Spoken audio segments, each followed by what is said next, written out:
Institute for Near East Policy, and former Palestinian negotiator Gaith Al-Omari, and with me in studio, international relations expert Emmanuel Navon. Gentlemen, great to have you with us. Gaith, we'll start with you in Washington. The plan for this merger, we know, was announced by US Secretary of State Mike Pompeo back in October. But we know Palestinian official Saeb Erekat is calling this the final nail in the coffin for the US role in peacemaking. What's your take? I mean, look, there are, according to Erekat, there are many, many nails in this coffin. So I don't think it's the final coffin or it's the final nail. However, it is a very negative development, negative for the Palestinians. They have no direct contact now with the United States. Negative for the U.S. The consulate used to be the one source of unfiltered information that Washington used to get about the situation in the West Bank and Gaza. So for everyone involved, this is a negative development. And of course, there are very grave symbolic implications for this as well. So, Emmanuel, talk us through those symbolic implications. Is it more than symbolic? Are there actual practical impacts of this move? Well, first of all, we have to realize that since the United States moved its embassy from Tel Aviv to Jerusalem, the Jerusalem consulate became redundant. And you have many countries, and most countries indeed have their embassy in Tel Aviv, which is why they have their consulate in Jerusalem.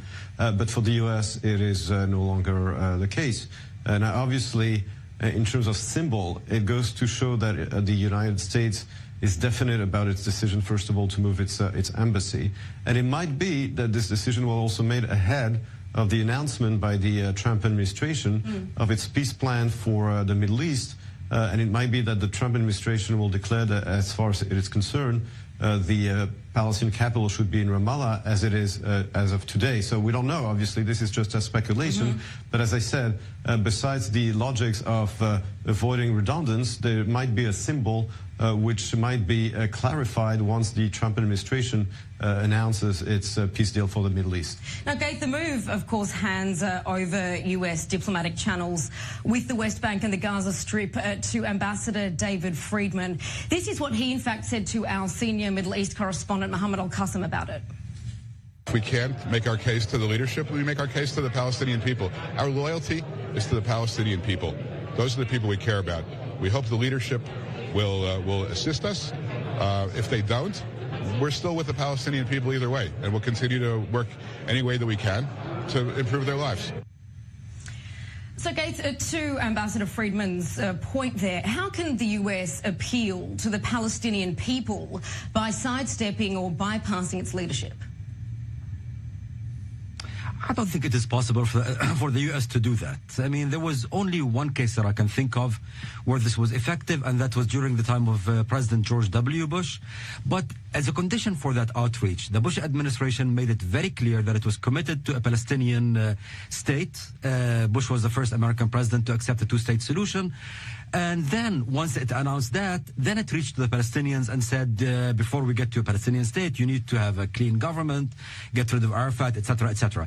Today, what you see is an administration that is seen by the Palestinians as one that is reversing the American commitment to a two-state solution. The latest move about the consulate feeds into that narrative. So it's very hard to imagine how this administration can reach out to the Palestinian public at a time when the Palestinian public feels that this administration is squarely against their interests. So, Emmanuel, why continue to make such decisive moves that make the Palestinians feel alienated?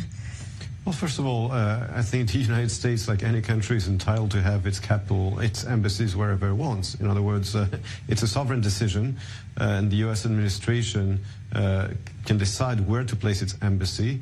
And as President Trump declared when he announced the move of the embassy, the U.S. is just recognizing the reality, the fact that the Israeli government has been in Jerusalem since 1949. That's a fact. Now, President Trump also said that his decision didn't mean that the United States would predetermine the final status of the city or future negotiations between Israel and the Palestinians. It didn't affect the status of the holy sites. He made everything clear. So I don't know exactly what the Palestinians are complaining about. Sure, but I suppose looking at the symbolism of this move, if you're wanting the Palestinians to come back to the negotiating table, does this move give an indication to the Palestinians that the US administration is moving towards Palestinian self-determination? Well, I think if you want to give an incentive to the Palestinians to come back to the negotiations, you have to make it clear that they would lose something by always saying no to the past peace proposals that have been proposed, which they all rejected. And the attitude of previous U.S. administration, precisely by letting the Palestinians get away with always saying no, is precisely what kept them away from the negotiation table.